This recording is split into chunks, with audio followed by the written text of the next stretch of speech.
The first cruel thing he said about my work was almost elegant in how deniable it was. We were halfway through dinner, plates warm, glasses sweating rings into the table. My mother asking it the kind of earnest questions people ask when they are trying to welcome someone into the house properly. What do? Do you like it? How did you get into that? What kind of projects are you working on now?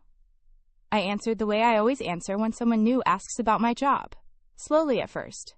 Then with a little more confidence once I realize I do not need to apologize for loving what I do. I said I work in a creative field. That the pay is not always predictable, but the work feels alive. That I make things for a living, which still sounds risky if you say it out loud in the wrong room, but feels truer to me than any safer sentence I could have chosen. He smiled, cut into his food, and said, "So basically you turned a hobby into a personality." Everyone laughed the way people laugh when they think maybe a comment was rude, but not rude enough to punish. The courtesy laugh. The social shrug. The laugh that says, "Let's keep this moving." I smiled too, because women are often taught to smile while they decide whether something actually hurt. And because there is always that first moment, that stupid generous moment, when you assume maybe a stranger has simply missed the tone by an inch. Maybe he is nervous. Maybe he is trying too hard.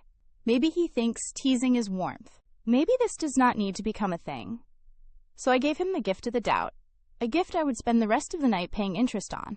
My sister was seated beside him, one hand around her water glass, watching him with the special softness people wear when they have already decided to translate someone for the room. You could see it before she said a single word. The private agreement. If he missteps, I will smooth it. If he offends, I will rename it. If he embarrasses someone, I will ask that someone to be easier. My father asked what kind of projects I like most. I started answering. I talked about the satisfaction of building something from nothing, of giving shape to a mood, of watching a loose idea become something other people can suddenly recognize. I was maybe 3 sentences in when he leaned back, looked at my sister, and said, "So you're dating into the family arts budget now." Another laugh. Smaller this time. Less confident. My mother glanced at me and then down at her plate. My sister nudged his arm and said, "Stop." But she said it while smiling, which is not really the same as asking someone to stop. It is more like putting lace around the permission. I said, "Actually, I do fine. Still calm, still giving everyone an exit, still pretending we were all one better choice away from a normal evening." He lifted his hands, fork in one, knife in the other, and said, "I'm kidding." Sensitive crowd. There is a particular humiliation in being insulted and then assigned the burden of proving you can take it. The original offense stings, yes, but the second demand is often worse. Not only must you absorb the blow, you must absorb it gracefully enough that the person who caused it never has to feel clumsy, mean, or cheap. I could have let it go then. That is what people always imagine later, as if every hurtful evening arrives with bright exits and easy choices. But the truth is, what makes a boundary difficult is rarely the size of the offense. It is the room. It is the timing. It is your fear of being recast as difficult. It is the knowledge that once you say, "No, this is not fine," you are no longer only defending yourself. You are disrupting the table. He kept going. That was the real problem, not one joke. A pattern. A confidence. The sense that he had found a weak spot in the room. My work was unconventional enough, my family polite enough, and my sister invested enough that he could keep pressing and still get fed. At one point, he asked whether I ever planned to get a real job, with quotation marks visible in his voice. At another, he said he admired people brave enough to play freelancer roulette with adulthood. Later, when dessert came out, he looked at a framed piece I had made that hung near the hallway and said, "At least if the bills get bad, you can sell wall feelings." That one landed harder than the others. Maybe because it was so lazy. Maybe because it was delivered in my own house. Maybe because I had spent years building the kind of life that no longer required me to beg traditional people for permission. And yet there I was again, back in the oldest role. Explaining my value to a man who had not earned a tour of the hallway, let alone an opinion. I told him, plainly this time, "That's enough. Please stop making jokes about my work." The room changed. Not loudly. Nothing dramatic. No one gasped. No one threw down a napkin. But everyone felt the shift. It was suddenly clear that there had been a line after all, and he had reached it. He shrugged. Actually shrugged. Then he said, "Wow, okay. Guess we can't joke in this house." This is where many women are expected to retreat. Once the man performs wounded surprise, once the air gets tight, once the possibility of conflict becomes visible, the social pressure changes direction. Now the job is no longer to protect yourself. Now the job is to reassure everyone else that you are not about to ruin the evening. My sister took the assignment immediately. She laughed, light and airy and false, and said, "He didn't mean anything by it. You know how he is." I remember looking at her and thinking, no, actually, that is the whole problem. I am learning exactly how he is. And I am learning how you are when he is that way. I did not say all of that. I said I asked him to stop. That should be enough. My father cleared his throat. My mother stood up to bring coffee no one had asked for yet. And dinner limped its way to the end, the way awkward family dinners do, with too much cutlery noise and everyone pretending the evening can still be filed under minor misunderstanding if we all stay committed to the lie. After he left, I stood at the sink rinsing plates that did not need rinsing yet, just to have something to do with my hands. My sister came in behind me and said, "You really embarrassed me tonight." It was so quick, that pivot. He had mocked me repeatedly in my own home, and somehow she had arrived at herself, her embarrassment, her discomfort, her difficult position. It is amazing how efficiently some people convert your humiliation into an inconvenience they had to witness. I turned off the tap and asked, "Embarrassed you how?" She said I had made things bigger than they were. That he jokes like that with everyone. That he was trying to bond. That he did not understand my field, so of course he was awkward. That I could have spoken to her privately instead of making him feel unwelcome. I asked whether he was welcome, if being welcomed required me to laugh while he chipped away at me from across my own table. She rolled her eyes, which was somehow worse than anger. Anger at least admits stakes.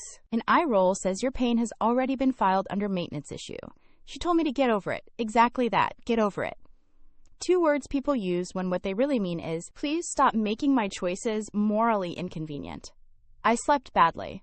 Not because I was unsure whether I had been hurt, but because I knew the real conversation had not happened yet. Dinner had only been the trailer. The feature was coming. It always comes later, when the person who minimized you asks for one more practical favor that requires you to prove you are not holding a grudge. It arrived the next afternoon. My sister knocked once and came into my room already talking. His building was having some kind of plumbing issue, she said. He needed a place to stay for a night or 2. Would it be okay if he crashed here? Only the couch. He'd be gone early, no big deal. I do not know if she heard herself. Maybe she did, and hoped momentum would carry her past the absurdity. Maybe she had already rewritten the night before into something harmless enough that this request felt normal. Maybe once people decide comfort is their priority, they lose the ability to hear what they are asking. Because what she was really saying was, "I know he insulted you in your own house.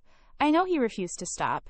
I know I defended him instead of you. But can we still offer him a blanket, a pillow, a key to the bathroom?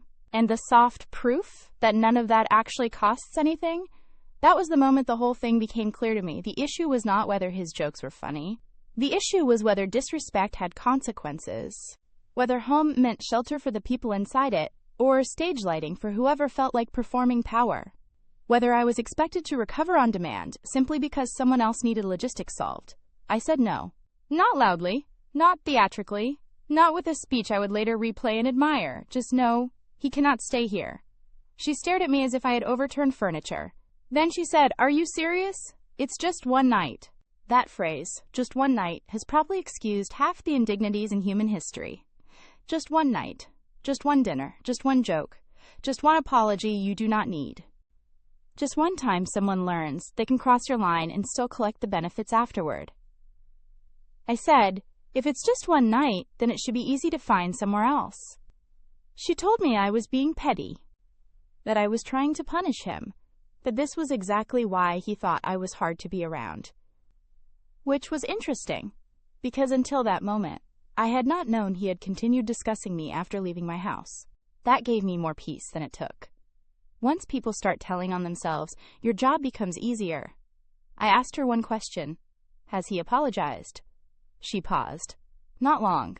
Just long enough. Then she said, "He doesn't think he did anything that serious."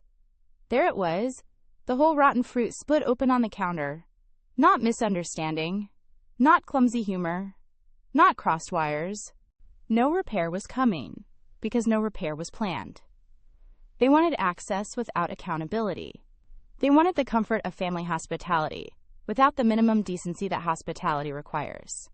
I told her then, as calmly as I could, that I was not banning him from the planet. I was not calling the police. I was not demanding a dramatic breakup. I was saying that if someone humiliates me in my own home and refuses to apologize, that person does not get to sleep 10 feet away from the kitchen and call it peace. She started crying. Some people cry because they are hurt. Some cry because the script stopped working. This was the second kind. She said I was turning everyone against her, that Mom and Dad would side with me, that I always knew how to sound reasonable. The accusation inside that sentence stayed with me. Reasonable, as if calm self-respect were a manipulative talent. I went downstairs and told my parents what happened before she could simplify it. I did not embellish. I did not perform.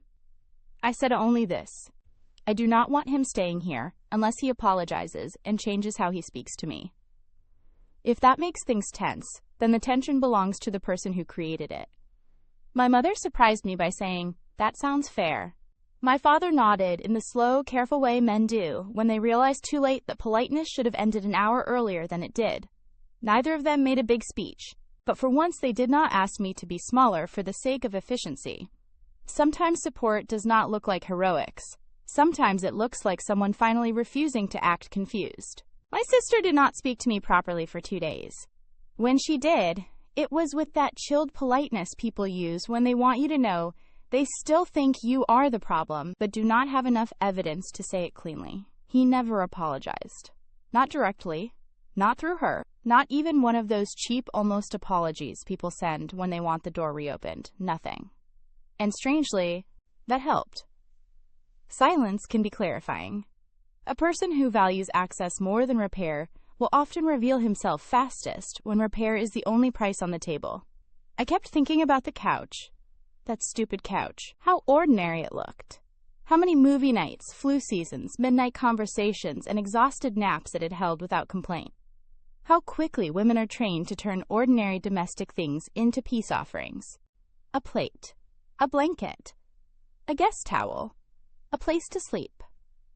We are taught that if we can keep the household functioning, we have solved the problem. But functioning is not the same as safe. Hospitality is not the same as harmony. And letting someone stay is sometimes just another way of teaching them your dignity can be negotiated downward by inconvenience. What I know now is simple. The dinner was never about comedy. The couch was never about housing. Both moments were tests. The first asked whether I would let myself be publicly reduced for the sake of smoothness. The second asked whether I would reward that reduction with comfort.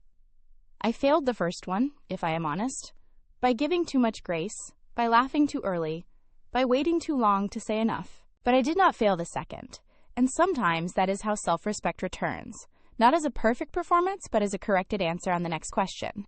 If he had apologized, truly apologized, I might have felt differently. Not because apology erases impact, but because apology at least proves a shared reality. It says, I understand what happened, I understand that I caused it, and I understand I do not get to decide it was harmless after the fact. Without that, what exactly was I being asked to forgive? A joke he still thought was funny? A humiliation he still thought I should have absorbed? A version of family in which the easiest woman to inconvenience becomes the permanent compromise? No, not in my house, not on my couch, not just to keep dinner easier next time. People sometimes act as if boundaries are dramatic. In truth, the cleanest ones are often domestic. A door not opened, a key not given, a couch not offered, a sentence spoken without apology. You may not have access to me while pretending you did nothing to me. That was all I said, really. And it was enough to show me who believed respect was real and who believed it was just another thing women should provide themselves, while everyone else enjoys the house. Thank you for watching. If this story pulled you in, do me one favor. Hit like, subscribe, and turn on notifications so the next one finds you the moment it drops. Remember, Nothing is ever just what it seems. See you on the next one.